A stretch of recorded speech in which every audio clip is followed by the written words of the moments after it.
Hey everyone, welcome back to my channel. As you know, I'm Ryder Cotton.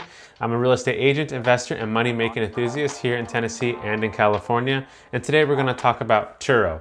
We're gonna talk about how to get started, what I made on my very first Turo trip, and what I can expect to make my first full month on Turo.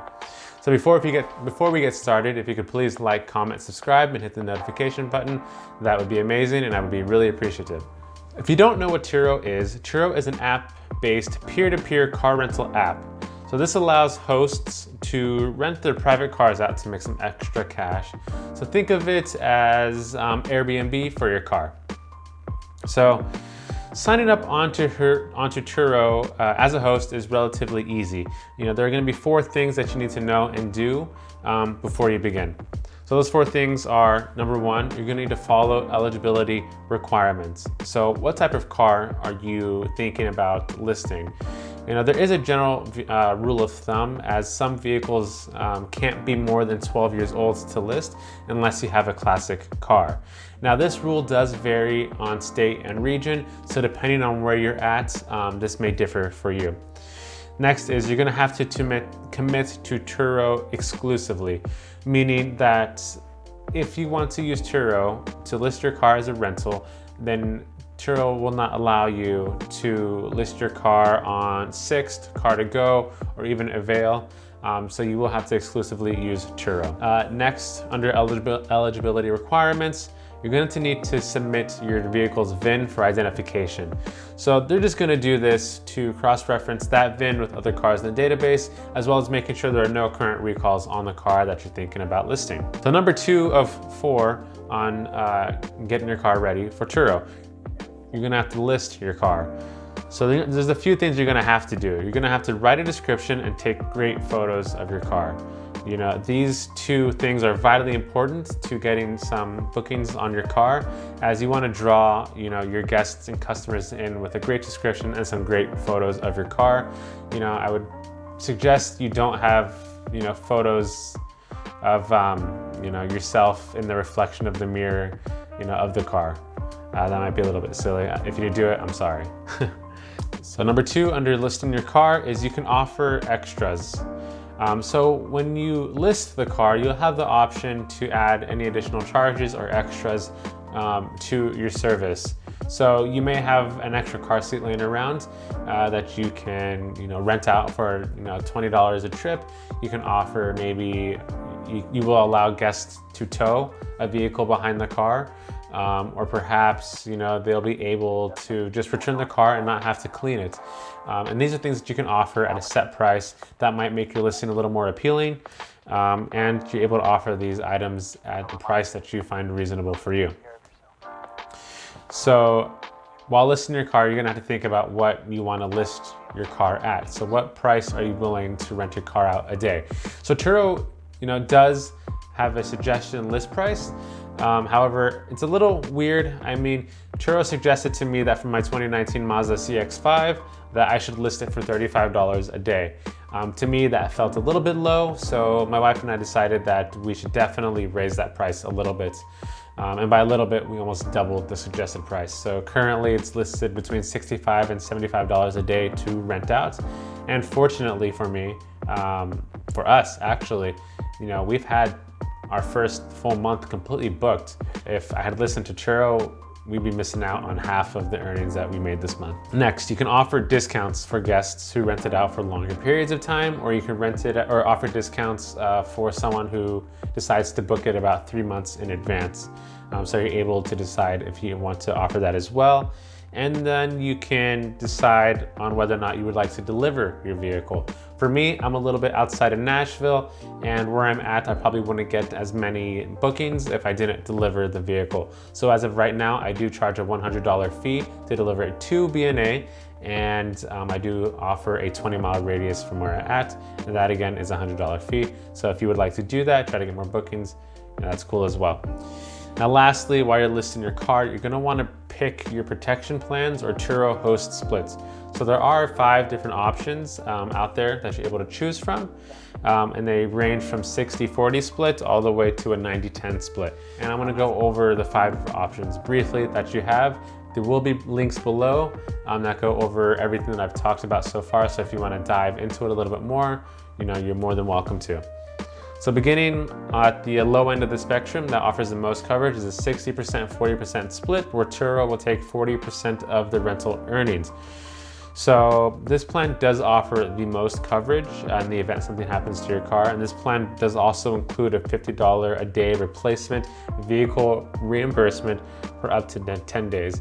And also an appealing aspect of this plan is that there is no deductible, so if something were to happen to your car, you would not have to pay anything out of pocket. Now the plan I'm on is a 75-25% split. So again, I take 75% of the earnings and Turo will take 25%. Now on this plan, there is a $250 deductible and there is a 30-day replacement vehicle reimbursement. For me, this gives me a little bit more money in my pocket. I'm a little more comfortable with this as I am just beginning. So I may change this, in the future as I get more comfortable with Turo. But for me right now, this works. Next, you have an 80-20% plan. You take 80, Turo takes 20, and there is a $750 deductible. Next, you do have a 85-15 plan. Again, 85% to you, 15% to Turo. And on this one, there's a $1,625 deductible. And the last plan, the plan that puts the most money in your pocket with the least amount of coverage, is the 90-10 plan. You earn 90%, Turo earns 10. However, you will have the biggest deductible at $2,500. So if you're comfortable with Turo, I'm assuming some people out there are doing it. However, not me, not yet. All right, so the next thing you're gonna wanna do while you're getting started on Turo is, and I can't stress this enough, is you're gonna wanna read the terms of service. So really, I should have moved this from the third thing to do to probably the first thing you wanna do. And you may want to read these terms of service 2 or 3 times over again, just so you can kind of grasp everything that's going on. I know it'll probably get a little bit tedious to read through, and you gotta juggle through all that jargon, which isn't necessarily fun for everyone. But it could save you a ton of time and money in the future. For example, I deliver my car to BNA or to the Nashville airports. And to do so, I do have to deliver my vehicle to a certain location at the airport. And I also have to have a Turo placard in the front of my car and in the back of the car. Now, if I get caught not doing these 2 things and the airport decides to fine me, they can fine me up to $1,000, I believe, maybe $500, but they can fine me for not doing these things correctly. So right off the bat, if I didn't read the terms of service and I did deliver the vehicle and I got caught, that's potentially $5,000 to $1,000 spent right there on my first trip. So read that, save some money, get comfortable with it, and that's a good place to start. Now, after you've done those 3 things, the last thing you're really gonna wanna do is get your car listed and start booking trips. So of course, there is more to learn along the way. However, to sign up and get on, it's pretty straightforward, just a little bit of upfront research and then you're good to go. Now, as you know, I did mention I have a 2019 CX-5 listed on Turo, and I'm sure you're curious as to what I made on my first trip with Turo. So before we get there on the exact earnings I've made, I did have some startup costs, which I will break down. I did pay $75 in car detailing. I did pay $7 for new key fob batteries, and I paid $30.38 for new supplies like window cleaner, air sanitizers, and a new cabin air filter.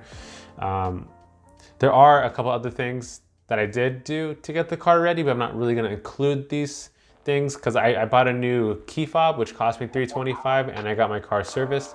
However, these 2 things I was gonna do regardless of whether or not I was on Turo, so I'm not gonna include these here. Here is the breakdown of my first Turo trip. So the car was rented from August 5th to August 8th. All right, the car was rented for $67.50 a day for 4 days for a total of $270. There was a $24.52 airport fee, a $100 delivery fee, and then because the guests booked a little bit early, I offered a early bird discount, and they booked it for 4 or 5 days, 4 days, and they were eligible for a 3-day discount that I offered. So they got a $21.60 discount for the 3-day, and then they got a $13.50 early bird discount. All that being said, my gross on my first trip was $334.90. but we're forgetting something, the Turo fees. So Turo fees, again, I'm at a 75-25% split. Turo took $68.72. That left me with a total of $266.18. We're not done yet. I have one primary car. I dropped it off at the airport. I don't know how I'm gonna get back to the house. I gotta pay Uber. So I paid Uber $52.79 to get back. And then I have to deduct my startup expenses of $112.38. So everything being said, after all my expenses for my first trip, I'm left with a grand total of $101.01. Now, I know some of you may say something about me not mentioning my car payment or insurance, but I will get to that at a later date. I'll probably talk about that once I've completed my first full month. You may be curious as to how much I have booked right now for the rest of August. And as of right now, I would say I have a pretty good month. Pretty much all of August is booked. I think there were 4 days at the beginning of August that weren't booked. And as of right now, I have $1,000.56, $1,056 for the month of August. Hope that made sense, guys. So I hope some of you found this video informational and enjoyable. I hope you guys got some great information and found this video enjoyable. If you have any questions or tips or ideas for other videos that I make in the future, please leave a comment below. I'd love to talk to you. As of right now, I'm at a 75-25% split, and then I will let you. Yeah, that's pretty good.